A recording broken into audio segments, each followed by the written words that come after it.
বেশিরভাগ স্থানীয় উন্নয়ন কার্যক্রম স্থানীয় সরকার উন্নয়ন সমবায় মন্ত্রণালয় থেকে হয়ে থাকে।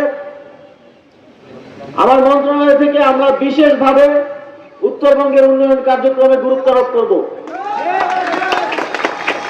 উত্তরবঙ্গের 2টা বিভাগের 125টা উপজেলায় এবং পৌরসভাগুলোতে বরাদ্দ বৃদ্ধি করা হবে।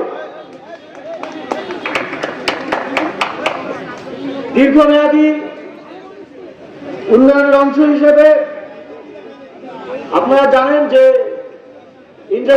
ইন্ডাস্ট্রিয়ালাইজেশন অর্থাৎ শিল্প কারখানা গড়ে না উঠলে কর্মসংস্থান সহ অর্থনৈতিক প্রবাহ বৃদ্ধি পায় না এবং একটি অঞ্চলের উন্নয়ন শিল্প কারখানা গড়ে ওঠে।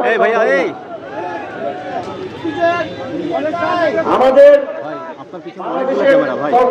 পিছনে আগে দেখতে হবে তো, দাঁড়ালে তো হবে না, সাইডে যান ভাই, ফ্রেমটা নষ্ট থাকলে স্থাপন করার জন্য সরকারিভাবে প্রণোদনা বৃদ্ধির জন্য সরকারের উচ্চ পর্যায়ে আমি কথা বলবো।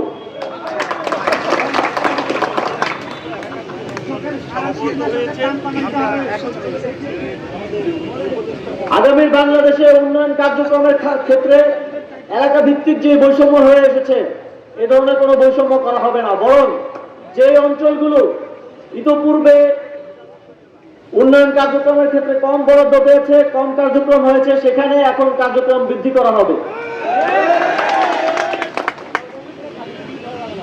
আমি রাজনৈতিক দলগুলোর প্রতি একটা আহ্বান জানাতে চাই।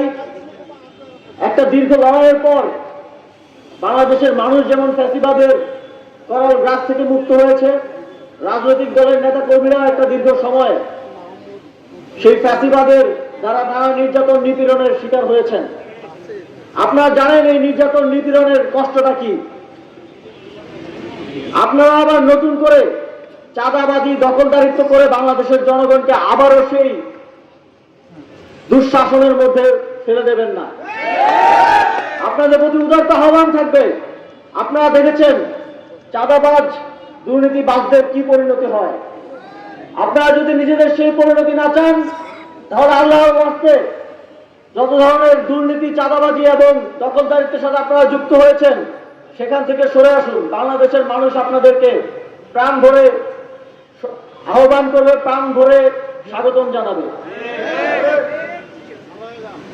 আপনারা জানেন যে শেখ হাসিনাকে বাংলাদেশে ফিরে আনার জন্য দিল্লিতে চিঠি পাঠানো হয়েছে।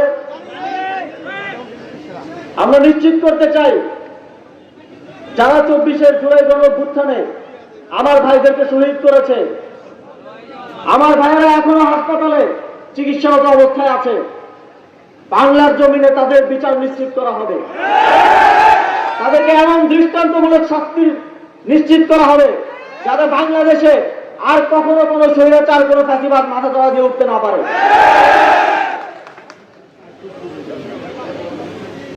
আপনাদের যে দীর্ঘদিনের বঞ্চনা, সেই বঞ্চনার কথাগুলো শোনার জন্য স্থানীয় সরকার মন্ত্রণালয় থেকে আপনাদের কি কি উন্নয়ন কার্যক্রম প্রয়োজন সেগুলো জানার জন্য এবং বাস্তবায়ন করার জন্য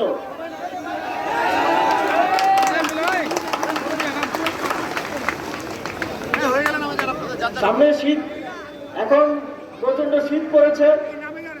প্রতি বছর আমরা দেখি যে উত্তরবঙ্গের মানুষ শীতে কষ্ট পায়। সেই জায়গা থেকে স্থানীয় সরকার পল্লী উন্নয়ন সমবায় মন্ত্রণালয় থেকে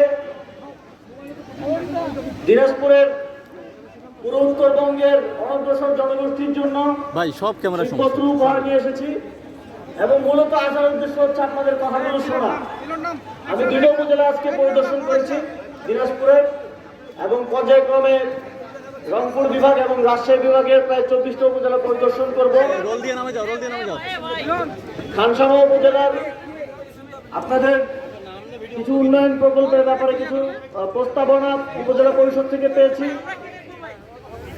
ব্রিজ, কালভার্ট এবং রাস্তার উন্নয়ন কার্যক্রম, স্কুলের ভবন নির্মাণের কার্যক্রম। আপনাদেরকে আমি বলতে চাই, খানসামা উপজেলার এই উন্নয়ন কার্যক্রমগুলোতে স্থানীয় সরকার মন্ত্রণালয় খুব দ্রুতই হাত দেবে এবং দ্রুতই আপনাদের বাস্তবায়ন দেখতে পাবেন। এছাড়াও এখানে যেই স্বাস্থ্য প্রকৌশল অধিদপ্তরের যেই হাসপাতালগুলো আছে, আমি জানতে পেরেছি সেগুলো সক্রিয় না।